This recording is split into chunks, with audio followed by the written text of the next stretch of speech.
আরে কি গরম! এই গরমে কি মানুষে সে এত যা গরম পড়ছে, বাইরে একটা মানুষও দেখা যাচ্ছে না। সব মানুষ ঘরের ভিতরে আছে, সব কাজ টাজ এখন বন্ধ। প্রচন্ড গরম, প্রায় 48 ডিগ্রি গরম এখানে যেখানে আছে। আপনারা দেখুন চারিদিকটা অনেক গরম।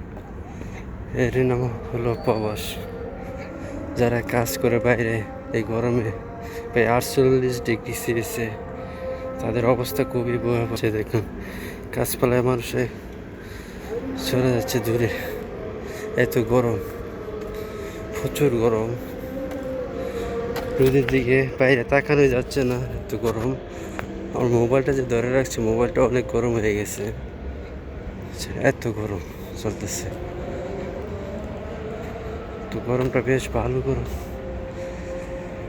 আমার হাতগুলো দেখেন একদম লাল হয়ে গেছে রোদের গরমের তাপে, এত গরম হয়েছে পড়ছে। যে এখন বাজে বেলা 12টা, এই গরম দেখেন একটা মানুষও নাই বাইরে, ঠিক আছে, একদম ফাঁকা, কোনো মানুষ নেই এদিকে।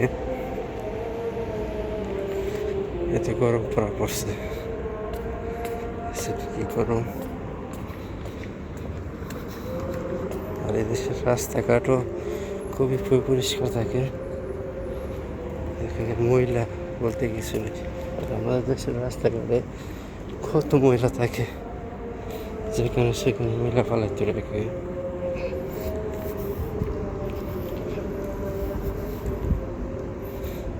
রাস্তাঘাট কত সুন্দর,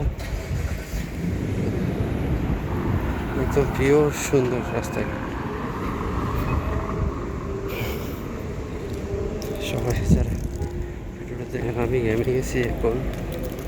আমার মোবাইলের ক্যামেরার কারণে গানটা বোঝা যাচ্ছে না, হাতগুলো ভিজে গেছে। তো আজকে এদিকে আবার একটু বাতাস আছে, সেই জন্য তো গরম নাই।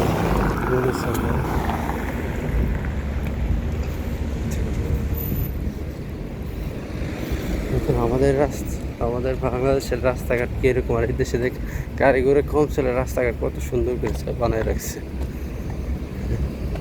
এই যে ময়লা পালানোর জন্য জায়গা জায়গা ডাম দিয়ে রাখছে, ময়লা এই ডাব্বাতে পালানোর জন্য, ডামগুলাতে।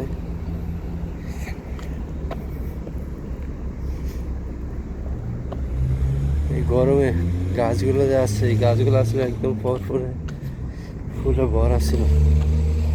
রোদের কারণে অনেক গাছ মরে গেছে। আমি সামনে আপনাদেরকে আরো গাছ আছে দেখাবো। সেই গাছগুলো গরমের তাপমাত্রায় গাছগুলো পুড়ে গেছে। যা গরম পড়ছে, গরমে একদম ঘামে গেছি। যে গায়ে পড়তেছে, যাচ্ছে এখন ডিউটিতে। গরমে হেঁটে যেতে হয়, এই 5-10 মিনিটের রাস্তা হেঁটে যেতে হবে মার্কেটে। গরম দিয়ে রোদে দিয়ে হেঁটে যাচ্ছে, প্রচণ্ড গরম। আপনাদেরকে যে গাছটির কথা বলছিলাম, সেই গাছটি যে মরে গেছে গরমে, কিছু কিছু পাতা অবশিষ্ট আছে। গাছগুলো পাতা ফল আছে, মরে যাওয়াতে গাছগুলোতে নাই।